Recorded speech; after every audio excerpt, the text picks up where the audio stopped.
Well, my friends, can you believe it? We made it to our last science lesson of the whole year. You've learned about the moon and the sun. You went on a field trip to a planetarium and looked at the stars. You've learned about animals and how to grow plants and their life cycles, their habitats, their adaptations. And you've learned a little bit about light in these past few days. Well, today we are finishing up our lessons on light with something that's very familiar to you, I'm sure. And you'll be filming a Flipgrid sharing your flashlight predictions that you had to do on Monday. My friends, you're finishing up today your packet, so make sure you turn it into me as soon as you're done. All right, let's get started. Okay, my friends, so it's pretty simple. You are now professionals on knowing where light comes from. Light comes from the sun, which is our main source of energy, our main source of heat, and our main source of light. Without light right now, I would not be able to see you, and you would not be able to see me talking to you. When the sun sets and the moon rises, though, and it gets dark outside, humans decided that they needed either fire or a light bulb or a flashlight or a lamp to illuminate, to light their way. And to do that, they've created things like flashlights and lamps and cell phones and computers and things that get bright. Well, when light comes from the sun, it takes 8 minutes. So the light you're seeing right now is actually 8 minutes old. Can you believe that? And when the light travels, it's able to travel through something because it's that powerful. If it's not able to travel through something, that means it's bouncing off. And that's why you're able to see the colors. Right now, this is getting light bounced off of it and it's breaking up that light. And that's why we're seeing blue. Whereas, let me see, with this water bottle, because it's so transparent, light's passing through it. Oh, I said the word transparent. Let's talk about that. You're probably going, oh, Miss Remitz, I know transparent already. And that's awesome. If you know these science words, that means you're really picking up on what we've been learning. But if you're still a little confused about it, then here I have a recap. To be transparent means you're able to see something. So think to yourself, is a mirror or a window transparent? Hmm. If you said window, ding, ding, ding, you got it right. For light to travel through something and not bounce off of it, that means that it's transparent. It's super crystal clear. So we think clear is transparent. We can see this girl even though she's holding something up. But when things get translucent, you can say that with me, translucent, that means that things are a little cloudy. They're a little harder to see. I can still see her. I mean, it's not as perfectly fine and clear as this, but I can still see that girl. And so that means it's translucent. The light is able to get through, but I can't see it 100%. I can't see it perfectly. And if you were doing our flashlight predictions, maybe you saw something that was translucent, maybe you didn't.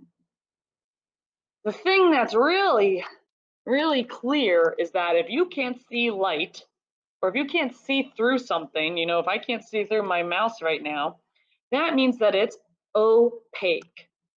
To be opaque means that you are completely solid, you're blocked off. We've said that if you were trapped in a room that had no windows or doors, that would mean that the walls were opaque and no light could travel through. That's why humans built windows, so that the light could come through their house and later in the day they could still see. Once, of course, night hit, they had to come up with candles and flashlights, lamps, etc. Now that you know those three types and you know that the word illuminate means to make something bright, whether with the sun over here or with a lamp over here, now it's time to talk about when light is getting blocked or bounced off. Let's talk about shadows. Earlier in the year, we traced our shadows. We went out throughout the day and traced our shadows to see how they moved depending on when the sun was moving. Now, because this girl is standing here and her shadow's in front of her, that means that the sun is behind her. A shadow is made when light is being blocked Because this girl is in the way, move, girl, with your cat shirt. Because she's in the way, the light from the sun is not able to hit this space and it gets dark. Just like it would get dark in a room without windows, it got dark here because this girl was in the way. But if the sun was in front of her, the shadow would then move. Wherever light's not able to break into, that's where that darkness is, and that darkness is called a shadow. If you don't remember that lesson, or if you weren't able to be there for that lesson, go get some chalk. Go outside in a place where there's not many trees and houses, kind of like a sidewalk or a driveway, and see if that light or your shadow will change throughout the day. I mean, of course, once it's nighttime, your shadow will be gone because there's so much darkness that swallows it up. A fun game you can play with your friends or with your siblings is shadow tag, when you run and try to step on each other's shadows.